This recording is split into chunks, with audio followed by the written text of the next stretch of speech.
Most of us browse the internet on a daily basis, but the pages we usually visit are in fact only a minor portion of the internet. It is the part called the surface web. The surface web is the visible part of the internet formed by websites that are indexed, which means that they can be found through common search engines. It is estimated that these index pages only form about 4% of the total online content. Around 96% cannot be found with normal search engines. This part is also known as deep web. This doesn't mean though that this content is not accessible at all. Websites that request a registration and login are common examples of deep web pages. Within the deep web, there is some content that is intentionally hidden and completely inaccessible through standard web browsers. This small portion of the deep web is called the Darknet. The Darknet can only be accessed with technologies that ensure a user's anonymity. These technologies have also led to the creation of drug markets within the Darknet, where illicit drugs are being sold and purchased. And full disclosure, you're going to be doing this at your own risk if you follow my instructions. I can get you to the dark web, but what you do there is all on you. First thing you're going to do is you're going to go to torproject.org. That's where you're going to get the Tor browser. Tor stands for the onion router, and that's how you're going to get to the dark websites. They're called onion sites because instead of ending in .com or .web, they end in .onion. Alright, so hit download, and it detected that I had Windows 10. So just go ahead and download it by clicking the link. And right there on the website it says everything you need to safely browse the internet. And that's the common misconception, is that it's really dangerous to go on the dark web. It's not. It's a lot of times safer. It just depends on where you're going. If you're going to websites that host illegal activities and bring the wrong types of crowd, then that's kind of like you're looking for trouble. So if you're just trying to go there for informational purposes and not getting in trouble, then you won't find any. So it's a pretty quick download, and once it's done, go ahead and run it. And Norton says it's a save file, and I'll choose English. And then I'll just accept the default of where it's getting installed. And again, it's a fairly quick install, so it won't be too much longer until we have the Tor browser, and then we're free to surf anonymously. And like I was saying about the VPN, even though I have one, you don't necessarily need one. The whole point of the Tor browser is to be anonymous. You're going to connect to about 3 different nodes before you get to your exit node, which goes to the website you want to go to. Alright, so we're all finished. Let's go ahead and double click the Tor browser icon. And it's taking a little bit to start up there. Now you're definitely not surfing Tor for speed. Like I said, because you're going through 3 different nodes, it's going to be pretty slow. Not painfully slow, but definitely not what you're used to. Alright, so there it is. Welcome to the Tor browser. So first thing we'll do is test the Tor network settings. Alright, congratulations, this browser is configured to use Tor, and there you can see the IP address that they're assigning us.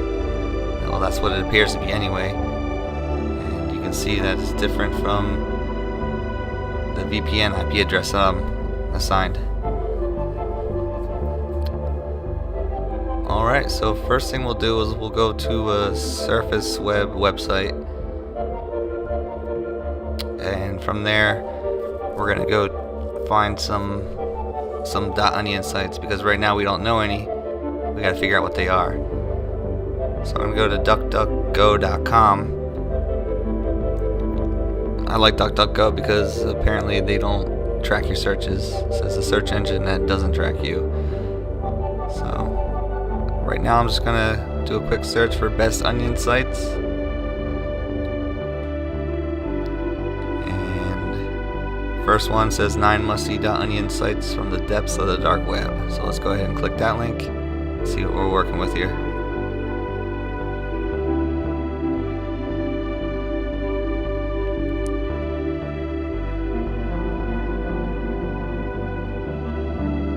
Alright, so eventually it'll come up, and here we go.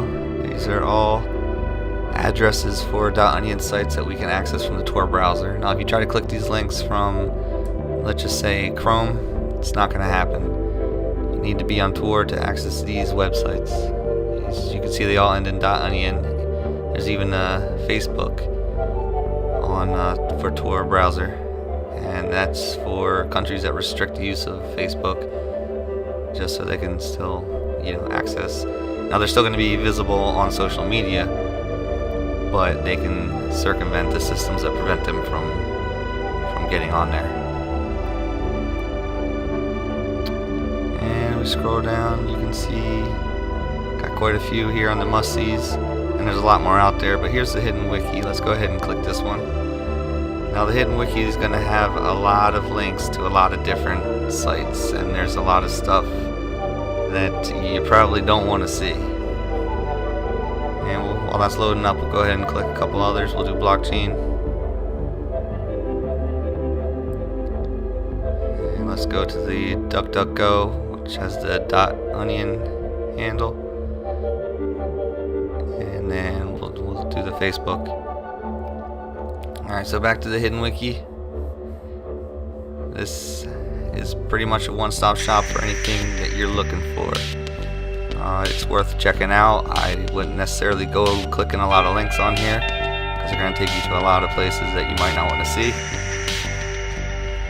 But it's definitely a good read, some of it, just to see what they have out there. As you can see in the finance, they have all these skimmed cards, clone credit cards, commercial services, fake passports, fake IDs, guns, fixed football games. You can get a hacker. We got blogs, email,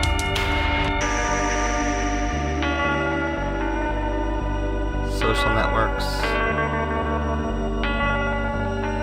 money book, the dark web Facebook of money.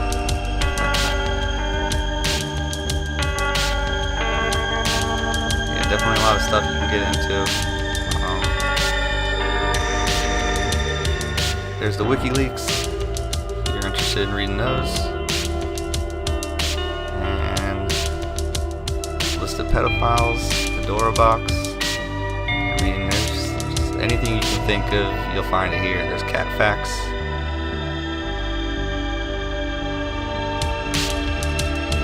Audio, videos, books.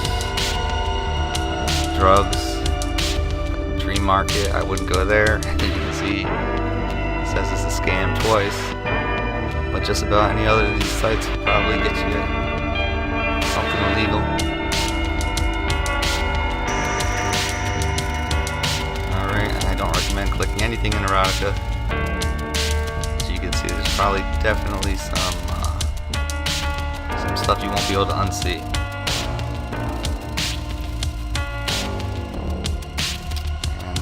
Different language stuff.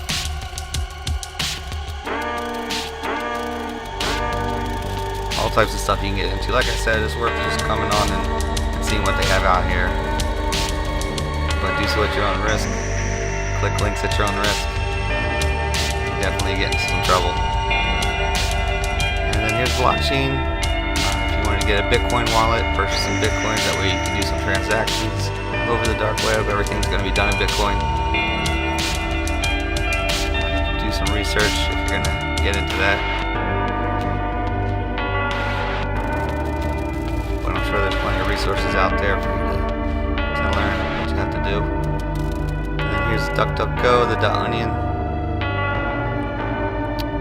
This little search for whatever you want it to. And just like Google. So what can I do on Tor browser?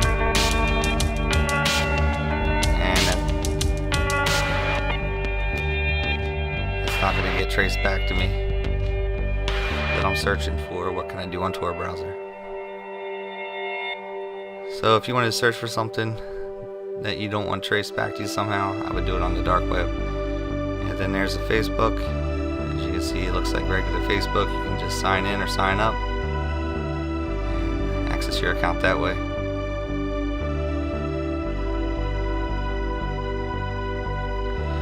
Alright, well that's about it. I showed you how to get there. What you do there is up to you.